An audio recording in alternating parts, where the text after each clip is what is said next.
Hello अस्सलाम वालेकुम, बख्तावर महमूद है फ्रॉम माय यूट्यूब चैनल। और आज की वीडियो ना बड़ी डिफरेंट सी मैंने सोची कि भाई क्या इसमें डिफरेंट होना चाहिए, वो ये डिफरेंट होना चाहिए क्योंकि आप देख सकते हैं कि नेबरहुड डिफरेंट है।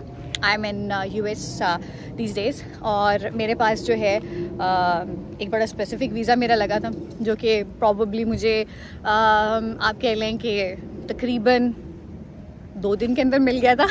अब ये भी एक साइंस है, ठीक है, एक तरीकाकार था जिसके थ्रू मैंने बड़े एक लीगल प्रोसेस के थ्रू अप्लाई किया। बेसिकली बहुत सारे ऐसे तरीके होते हैं जिसके थ्रू आप अप्लाई कर सकते हैं और आपको बड़ी आसानी से गवर्नमेंट वीज़ा दे देगी। अब इसमें 2-3 सवाल ये आते हैं कि भाई अब मैं आपको एक वैसे जेनेरिक बात बताऊं, I have travel to a few countries, तो ऑब्वियसली आपकी जो एक प्रीवियस ट्रैवल हिस्ट्री है वो स्ट्रॉन्ग होनी चाहिए, दैट्स वन थिंग। लेकिन दूसरी बात ये है कि अगर कोई भी कंट्री ना आपको रोकेगा नहीं कि जी आप इस मुल्क में क्यों आ रहे हैं, भाई उस मुल्क की जो इकोनॉमी जो है ना वो अपने टूरिज़्म के ऊपर बहुत ज़्यादा डिपेंडेंट होती है, तो वो आपको क्यों मना करेंगे। अगर आपने जो है वो प्लान आउट करना है कि US आना है, तो सबसे पहले तो ये कि इसके 2-3 तरीके हैं। सबसे पहले आपने जो ये इधर की हेरा फेरी है ना उसको अवॉइड करना है और स्ट्रेट अवे जाना है इनकी वेबसाइट के ऊपर। आप वेबसाइट पे भी थर्ड पार्टी कुछ लोग आपको हेल्प कर सकते हैं, बहुत सारे एजेंट्स जो हैं वो आपको हेल्प कर सकते हैं। मेरी एडवाइस आपको ये रहेगी कि एजेंट्स की बातों में ना आए, ठीक है। वो आपको एडिशनल कोई 30-40,000 रुपीज़ देने पड़ते हैं।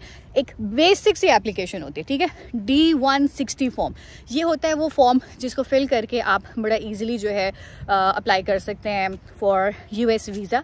ये सबसे पहला प्रोसेस होता है जिसमें आपने अपनी बेसिक इन्फॉर्मेशन डालनी होती है। अब जब आप बेसिक इन्फॉर्मेशन की बात करते हैं, you need to have like all of your details, अपना सारा बायो, अपना अगर तो वही बात है कि जैसे मैंने कहा कि लीगल तरीके से आ रहे हैं, सही तरीके से आ रहे हैं, तो आपको तो प्रॉब्लम होनी नहीं चाहिए।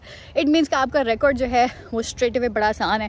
सब लोगों को पता है कि आप कहाँ से आ रहे हैं, कहाँ को जा रहे हैं, आपके पेरेंट्स का नाम क्या, आपके पेरेंट्स का फर्स्ट नेम क्या, उनकी डेट ऑफ बर्थ क्या, आपके सिबलिंग्स कितने, आपके कौन कौन से रिश्तेदार जो हैं वो US में रहते हैं। और बहुत ही ज़्यादा इंपॉर्टेंट चीज़ आपके एजुकेशनल डॉक्यूमेंट्स, आपकी एजुकेशनल हिस्ट्री, एकेडमिक जितनी आपकी है हिस्ट्री, और साथ ही साथ में very important thing your professional like experience जो है ना वो आपका, वो अगर आपको पता है आपकी टिप्स के ऊपर, ठीक है, आपकी ज़िंदगी भाई अपने बारे में नहीं पता होगा तो किसको पता होगा, तो वो सब चीज़ें आपने अप्लाई करनी है। और ये D-160 फॉर्म जो है जब आप इनकी वेबसाइट पे जाते हैं तो आप बड़े इजीली उस वेबसाइट के ऊपर अपनी इंफॉर्मेशन खुद फिल आउट कर सकते हैं। ये तकरीबन है 90 मिनट्स का प्रोसेस। इस 90 मिनट्स के प्रोसेस में आपने सुकून से कॉफ़ी का मग रखें, ठीक है, चाय शाय रखें साथ में, और ईजी होके, ठीक है, एक आपने पिक्चर अपलोड करनी है विद वाइट बैकग्राउंड और 2x2 इसकी डायमेंशंस हो, और वो आपको अपलोड करनी है। बाकी कुछ हद तक ये होता है कि आप अगर तो किसी विजिट, किसी स्पेसिफिक पर्पस के लिए आ रहे हैं तो वो सारे डॉक्यूमेंट्स आपके पास होने चाहिए। Otherwise it is quite easy कि आप बेशक कोई भी स्कैन डॉक्यूमेंट्स ना रखें, आप एक दफ़ा एप्लीकेशन के लिए अप्लाई कर दें। आफ्टर 90 मिनट्स, यानी कि उससे पहले ही तकरीबन हो जाता है। अगर आपको ये सारा डाटा, ये सारी इन्फॉर्मेशन आपके टिप्स पे पता हो, आप बड़ा ही इजीली उस चीज़ को कर सकते हैं, ठीक है। आपने फॉर्म फिल कर दिया, आपको D-160 फॉर्म फिल हो गया। इसके बाद क्या करना है? इसके बाद आपने ये करना है कि आपको जो है जाना इनकी वेबसाइट के ऊपर। अगेन आपका जब अकाउंट बन गया आपने लॉगिन करना है और आपने कैलेंडर से अपनी डेट सेलेक्ट करनी है। पाकिस्तान में सीन ये है कि आजकल जो डेट्स हैं नॉर्मल B1 B2 वीज़ा की वो 1 साल बाद की मिल रही हैं। I know that's a very long time किसी ने भी अप्लाई करना, लेकिन विजिट के लिए करना तो इट्स नॉट अ प्रॉब्लम। और भी बहुत से ऑप्शंस हो सकते हैं जो कि मैं अपनी अगली वीडियोस में आपके साथ शेयर करूँगी कि क्या क्या ऑप्शंस हो सकते हैं जिसके थ्रू आपको वीज़ा जल्दी भी मिल सकता है।